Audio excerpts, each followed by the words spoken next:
Hoje, vamos começar uma reflexão sobre um tema que é, ao mesmo tempo, profundo e transformador.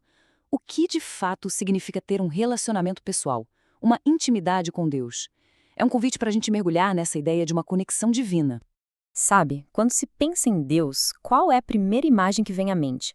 Para muita gente, é a de um ser soberano, todo-poderoso, claro, mas talvez um pouco distante. Quase como uma força criadora que está lá em cima, mas que não se envolve muito no nosso dia a dia. E essa é uma percepção bem comum, na verdade. Mas olha só que interessante. Quando a gente abre as escrituras, a imagem que se revela é bem diferente. Elas nos apresentam um Deus que não está só observando de longe. Pelo contrário, é um Deus que busca ativamente uma conexão profunda, pessoal com a humanidade. Um Deus que, no fundo, anseia por um relacionamento. E é aqui que nós chegamos, eu diria, ao ponto central de toda essa nossa conversa. Está lá em Tiago, capítulo 4, versículo 8. A profundidade dessa passagem é algo notável, porque ela é duas coisas ao mesmo tempo. É um convite e é uma promessa. Uma promessa firme.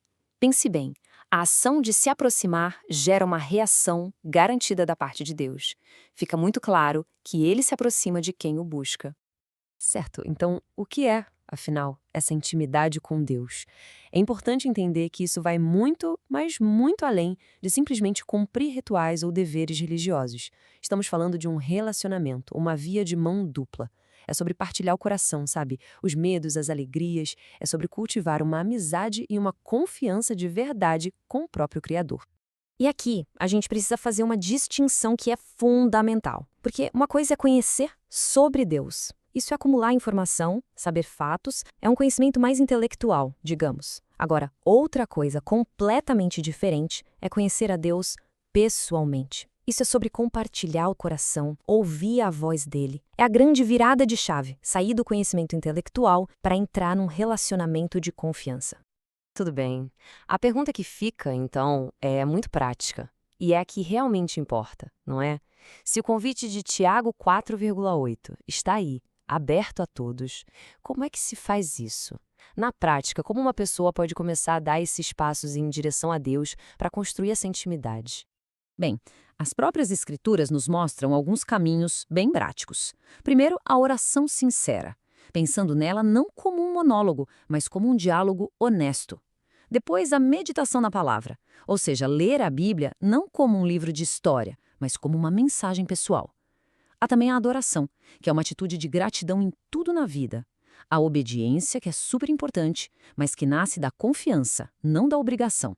O silêncio, porque como ouvir se não houver silêncio? E, por fim, a comunhão, o ato de compartilhar essa jornada com outras pessoas. E talvez o ponto mais crucial seja este. Construir essa intimidade com Deus não é algo que acontece da noite para o dia. É uma jornada contínua. Pensa em qualquer relacionamento importante na vida, ele exige investimento, não é? Exige tempo, exige intencionalidade e, claro, acima de tudo, exige um desejo sincero de buscar essa conexão. Com Deus não é diferente. Mas, com tudo isso, por que investir nesse relacionamento? A resposta é que não existe nada, absolutamente nada, mais precioso e transformador do que caminhar em intimidade com o Criador. É o tipo de conexão que tem o poder de mudar tudo, de redefinir prioridades, de trazer uma paz inexplicável e de dar um novo e profundo senso de propósito para a vida. E assim, nossa reflexão nos traz de volta ao começo, aquele convite tão direto. Cheguem perto de Deus e ele se chegará a vocês. Diante disso, a pergunta que fica ecoando e que é uma pergunta muito pessoal é: qual o primeiro passo que pode ser dado nessa jornada? Uma questão para se levar, para ser considerada com calma, talvez hoje mesmo.